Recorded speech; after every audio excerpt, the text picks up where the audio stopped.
Voice of law viewers அனைவருக்கும் வணக்கம். நம்ம சேனலில் நியோமேக்ஸ் வழக்கின் அப்டேட்டுகளை தொடர்ந்து பார்த்துட்ருக்கோம். அந்த வகையில் கடந்த சில நாட்களாக அப்டேட் எதுவும் சொல்லலைன்னு சொல்லியிருந்தீங்க. அது நம்ம ஏற்கனவே சொல்லியிருந்தோம்.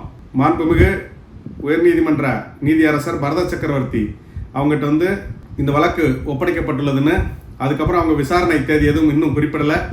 அவங்க விசாரணை தேதி குறிப்பிட்ட உடனே நம்ம அந்த டேட்டை சொல்லுவோம். அதுக்கப்புறம் அந்த விசாரணையில் என்ன நடந்தது, எந்த தீர்ப்பு வந்தது, என்ன மாதிரியான வாதங்கள் வைக்கப்பட்டன, அதெல்லாம் நம்ம சொல்லுவோம்.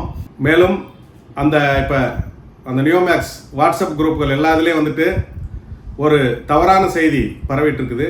அது என்னென்னா, உயர்நீதிமன்றத்தின் மூத்த வழக்கறிஞர் திரு அஜ்மல் கான் அவர்கள் அந்த நியோமேக்ஸ் வழக்கில் கூடுதல் நீதிபதியாக நியமிக்கப்பட்டுள்ளார் அப்படின்னு ஒரு செய்தி போட்டிருக்கீங்க.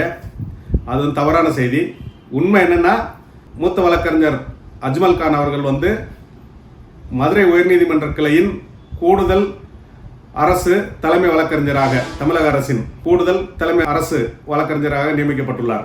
அதாவது additional advocate general of Tamil Nadu Madurai high court bench அந்த பதவிக்கு நியமிக்கப்பட்டுள்ளார். அதுதான் கரெக்டான செய்தி.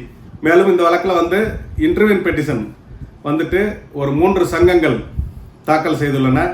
அது தேனி மாவட்ட நியோமேக்ஸ் பாதுகாப்பு சங்கம் மற்றும் சிவகங்கை மாவட்டம் காரைக்குடி நியோமேக்ஸ் முதலீட்டாளர்கள் பாதுகாப்பு நல சங்கம் மற்றும் ராமநாதபுரம் மாவட்டம் நியோமேக்ஸ் பாதுகாப்பு நல சங்கம். இவங்கெல்லாம் மதுரை உயர்நீதிமன்ற கிளையில் அந்த கேன்சலேஷன் ஆஃப் பெயில், அந்த பரத சக்கரவர்த்தி முன்பு நடந்து வர்ற பேட்ச் கேஸில் அவங்களும் இன்டர்வியூ பெட்டிஷன், இம்ப்ளீட் பெட்டிஷன் தாக்கல் பண்ணி அந்த வழக்கில் தரப்பினராக சேர்ந்திருக்காங்க.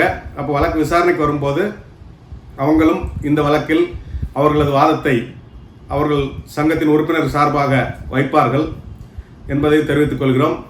இது சம்பந்தமாக தொடர்ந்து பல்வேறு செய்திகளை தருகிறோம். காத்திருங்கள். நன்றி, வணக்கம்.